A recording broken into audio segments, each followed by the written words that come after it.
Salut à vous tous, on se retrouve aujourd'hui pour vous présenter la plus grosse batterie disponible actuellement pour une batterie nomade, mais vous allez voir sur laquelle il y a énormément de fonctions. Elle fait 5120 Wh, donc c'est-à-dire 5 kWh, si on arrondit un petit peu les chiffres, et je vais vous la présenter. Donc on est sur cette batterie, tout simplement.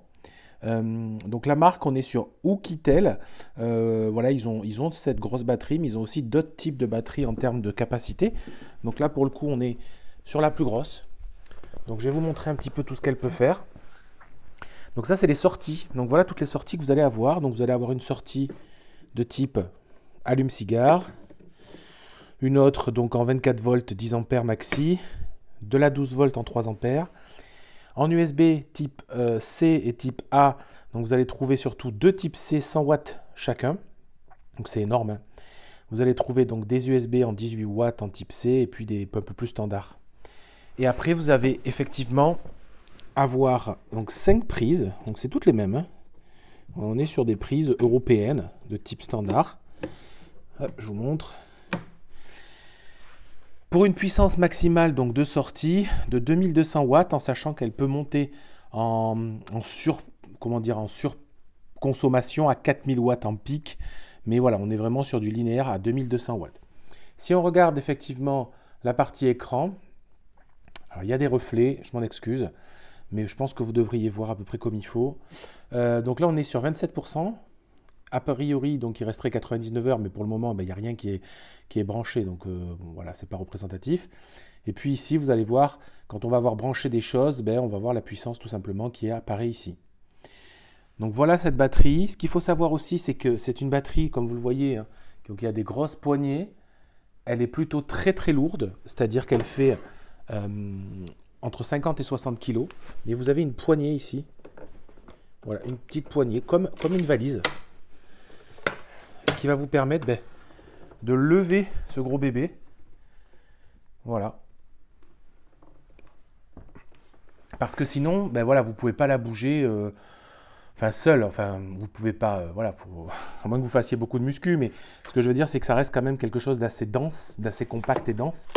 Donc on est vraiment sur, voilà, sur un appareil qui est nomade, mais qui n'aura pas une vocation à être bougé plusieurs fois dans la journée, à mon avis. On est plutôt sur quelque chose de soit nomade parce que vous allez le transporter dans un van ou dans un camping-car, mais elle va rester fixe. Ou alors chez vous, comme moi je vais sûrement faire, la mettre plutôt au niveau de mon tableau électrique, de manière à pouvoir l'utiliser en générateur de secours pour la maison. Donc on va y venir un petit peu après là-dessus pour vous expliquer comment on peut la recharger. Alors comment on peut la recharger, ça c'est très intéressant aussi.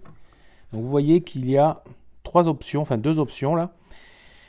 La recharge secteur standard, donc avec comme un câble d'ordinateur. Et puis il y a un connecteur comme ça, voilà, qui va vous permettre de charger soit en soit en allume-cigare, soit tout simplement avec des panneaux solaires. Donc la charge panneau solaire est maximum de 1000 watts.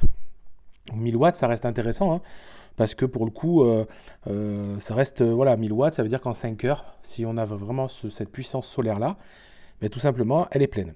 Et puis, vous pouvez charger effectivement aussi à hauteur de 1800 watts, donc sur la partie électrique. Quand vous la recevez, cette batterie,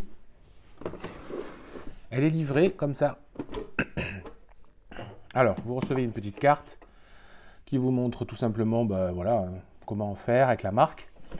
Vous allez avoir en premier lieu donc, le fameux allume-cigare. Donc ça, c'est pour charger la batterie, donc à partir d'un véhicule.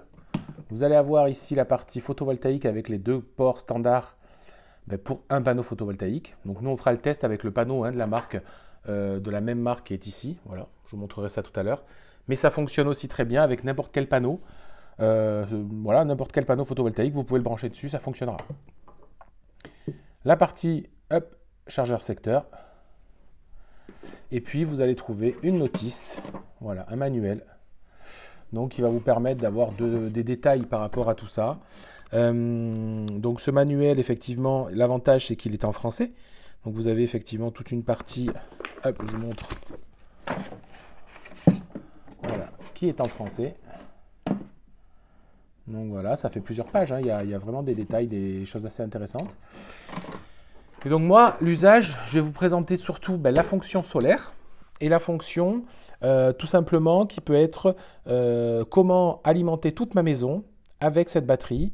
Voilà, imaginons qu'on ait une coupure d'électricité, ou alors qu'on souhaite essayer peut-être de ne pas l'utiliser les jours tempo rouge. Voilà, comment je pourrais faire avec cette batterie pour alimenter toute ma maison. L'usage de base de cette batterie n'est pas forcément d'alimenter l'intégralité de sa maison. Le but est de brancher des prises en direct dessus pour effectivement avoir des appareils qui tournent. Maintenant, au vu de la capacité de celle-là, on peut effectivement tenir toute une journée, je dirais en consommation de veille. Bien évidemment, il faudra prendre un petit peu quelques précautions. Moi qui ai du photovoltaïque, il faut vraiment couper les arrivées photovoltaïques au risque qu'elles se déclenchent. Donc il faut vraiment le faire dans un cadre très spécifique de précaution. Mais vous allez voir que ça fonctionne très très bien. Allez, c'est parti, on se retrouve pour le test. Donc là, comme vous le voyez, ça y est, c'est parti. Le panneau recharge. Alors on n'est pas dans une journée très très ensoleillée. On est entre 30 et 40 watts. L'avantage, je vous montre, c'est qu'il y a un grand câble donc avec les panneaux, hop, qui vient directement se brancher sur ce côté-là. Voilà. Les panneaux, je vous les remonte une fois dépliés. Voilà. Alors, de base, ils sont annoncés pour 200 watts, bien évidemment. Effectivement, on n'est pas forcément sur la puissance maximale. Si, effectivement, pour avoir les 1000 watts annoncés, il faudrait avoir soit plusieurs panneaux comme ça, soit avoir plusieurs panneaux standards pour atteindre les 1000 watts, de manière à optimiser et à maximiser la puissance. Je vous remonte, je ne sais pas si vous voyez bien, parce qu'il y a vraiment la luminosité. Voilà, donc là, le soleil sort un petit peu. On voit qu'on est aux alentours d'une quarantaine de watts. Donc l'idée, c'est de vous présenter ça maintenant.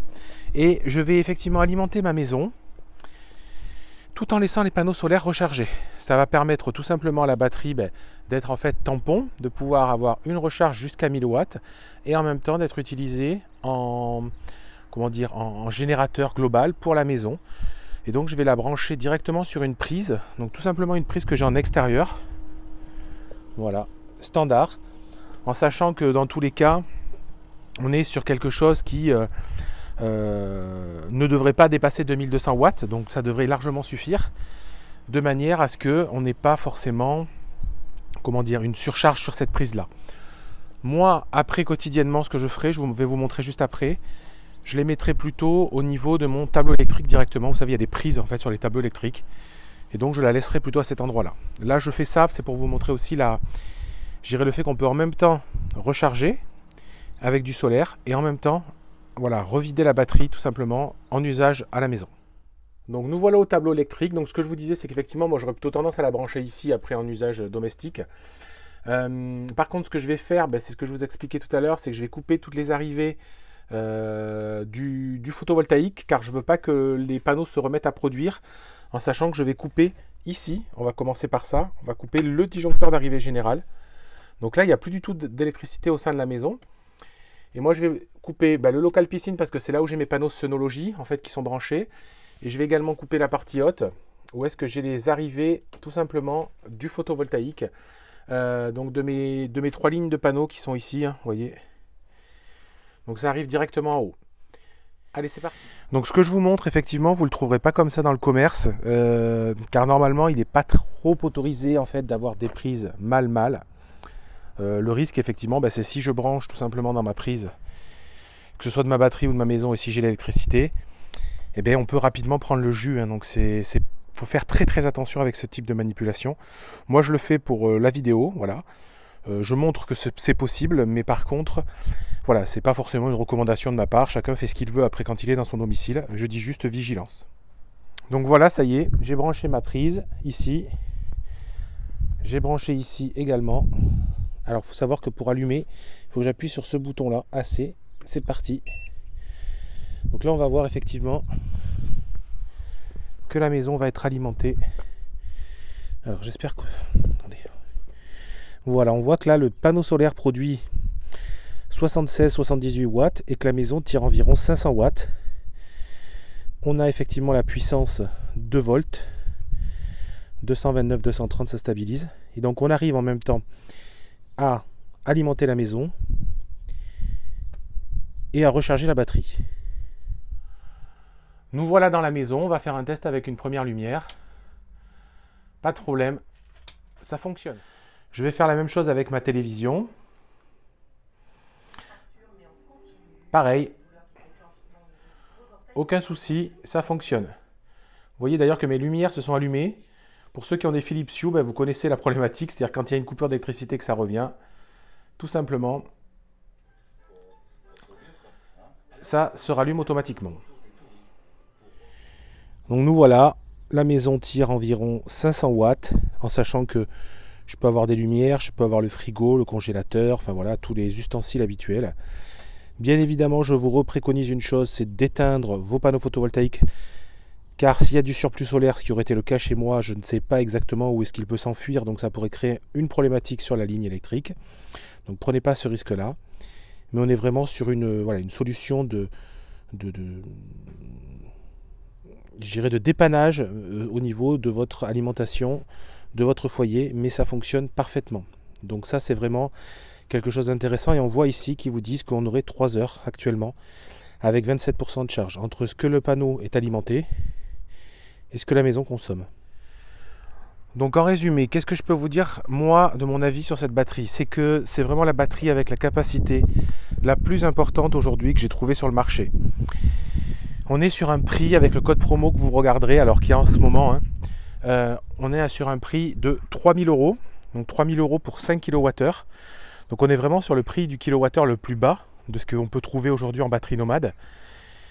On est vraiment sur quelque chose donc de nomade, c'est-à-dire que vous la recevrez chez vous, vous pourrez finalement faire des petites installations comme je viens de vous montrer, mais on n'est pas effectivement sur un pack batterie domestique. Je sais que certains vont m'en parler. On est sur deux philosophies différentes. Là on est sur quelque chose finalement, alors je dirais pas plug and play, mais presque, c'est-à-dire qu'en fait vous n'avez pas besoin vous d'installer quoi que ce soit en complément au niveau pour faire fonctionner cette batterie. Donc pour rappel, on peut la charger avec la prise électrique et surtout avec le solaire. On peut également tirer beaucoup, donc il y a 5 prises standards, ce qui reste vraiment intéressant si vous, suivant l'usage que vous allez en avoir. N'oubliez pas que ça reste quand même quelque chose de... Alors volumineux, je dirais pas que c'est très gros, c'est juste que c'est assez lourd.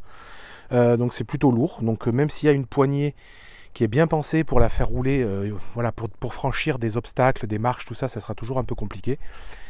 Si vous avez des questions, bah, venez en commentaire, n'hésitez pas, moi j'essaierai d'y répondre.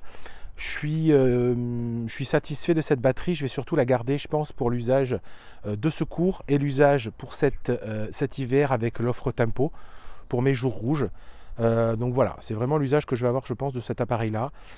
Je ne pourrais pas la charger dans mon coffre pour la mener en camping. Voilà, là on est sur quelque chose de trop lourd à mon avis pour pouvoir faire ce type d'usage-là, on va dire régulièrement. Dans ces cas-là, il vaut mieux s'orienter sur le modèle peut-être un peu plus petit. Je vous mettrai les liens aussi, hein, sont de la même marque, sur une batterie plutôt de 2 kWh qui pèse une vingtaine de kilos, qui est quand même plus maniable que celle-ci. Mais vraiment, là, on est sur un générateur de 5 kWh, c'est vraiment génial. Je suis extrêmement content d'avoir pu tester ce produit. Et puis, si ça vous plaît, ben, n'hésitez pas à me suivre sur YouTube, bien évidemment, abonnez-vous. Et sur Twitter, Instagram et Facebook. Je vous dis à très très bientôt. Bye bye.